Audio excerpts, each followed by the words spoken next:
Philippine National Police Academy nakiisa sa 2026 National Women's Month Celebration. Paggalang at pagkilala sa ating mga kababaihan, binigyang halaga. The interoperability of the Quad Policing and its implication in the criminal justice system and governance, a lecture on leadership, isinagawa sa Philippine National Police Academy. At hepe ng Pambansang Pulisya ng Pilipinas, pinangunahan ang 46th Grand Alumni Homecoming 2026 ng Philippine National Police Academy.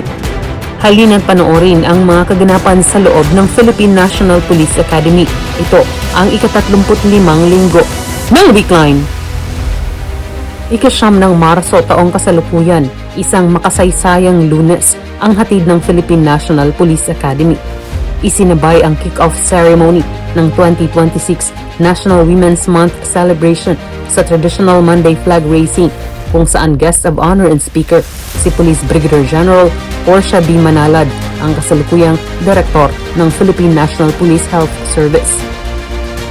Sinundan ito ng signing of the Memorandum of Agreement sa pagitan ng Philippine National Police Academy at ng The Medical City South Luzon sa PNPA Heroes Hall, at pagkatapos ay nagpunta ang ating Game Changer General sa The Medical City South Luzon sa Santa Rosa City, Laguna para sa tour of facilities.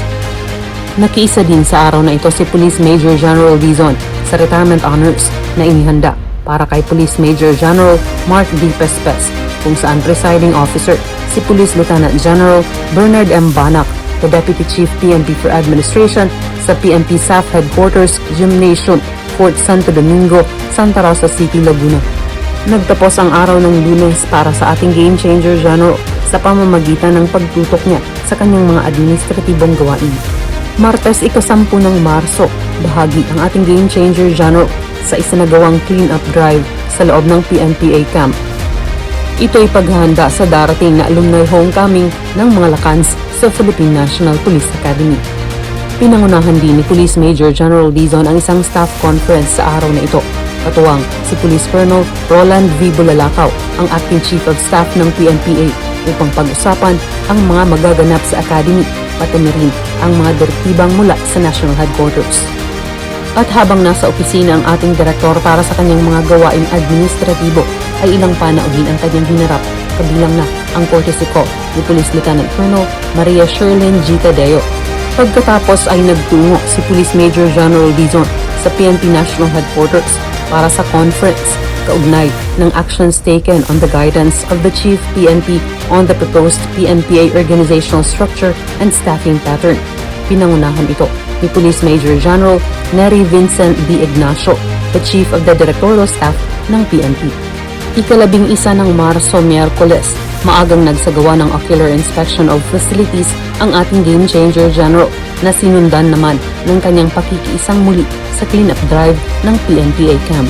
Hinarap din ng ating direktor ang courtesy call sa kanya ni JSI Alain Abastillas bago muling nagsagawa ng kanyang mga administratibong gawain.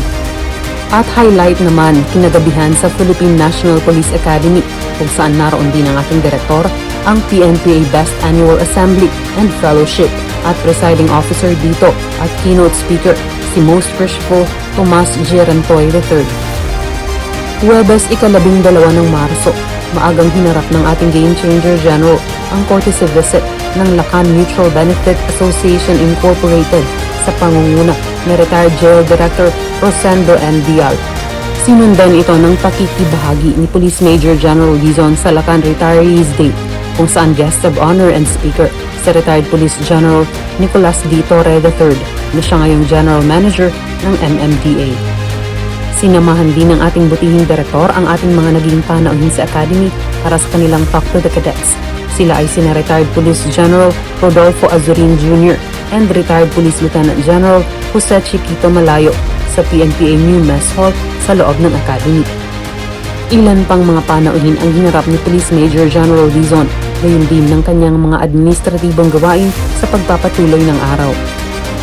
Samantala, nakiisa din ang ating direktor sa isinagawang first quarter national simultaneous earthquake drill sa araw na ito sa loob ng PNPA, at kung saan pagkatapos ay nagpa siya itong magsagawa ng ocular inspection sa loob ng PNPA dahil na rin sa isang malaking selebrasyon sa darating na Sabado. Noong ika-13 ng Marso, Biyernes, maagang naghanda si Police Major General Dizon upang daluhan ang isang inihandang alumni mass sa PNPA New Mess Hall sa loob ng Academy. Sinundan ito ng pakikiisa ng ating Game Changer General sa Philippine National Police Academy Alumni Association Incorporated General Assembly and Awarding Ceremony kung saan kasama sa selebrasyon si Undersecretary Charles T. Calima of Special Concerns ng DPWH. Nakibahagi din ng ating direktor sa lecture on leadership ni retired Police Major General Bartolome R. Bustamante entitled The Interoperability of the Quad Policing and its Implication in the Criminal Justice System and Governance sa PNPA Class 2026, isang mahalagang kaalaman para sa ating mga kadete. Sabado ng umaga ika-14 ng Marso, maagang naghanda si Police Major General Dizon para sa isang mahabang araw ng serbisyo. Unang kaganapan ay ang Alumni Memorial and Wreath Laying sa Kalasag Memorial sa loob ng PNPA. Sumunod ay ang pinakahihintay na 46th Grand Alumni Homecoming 2026 kung saan panauhing pandangal at tagapagsalita ang walang iba kundi ang ating butihing hepe ng Pambansang Pulisya ng Pilipinas na si Police General Jose Melencio Sina Tates Jr. Nagtipon-tipon ang lahat sa Campus Grandstand ng Philippine National Police Academy.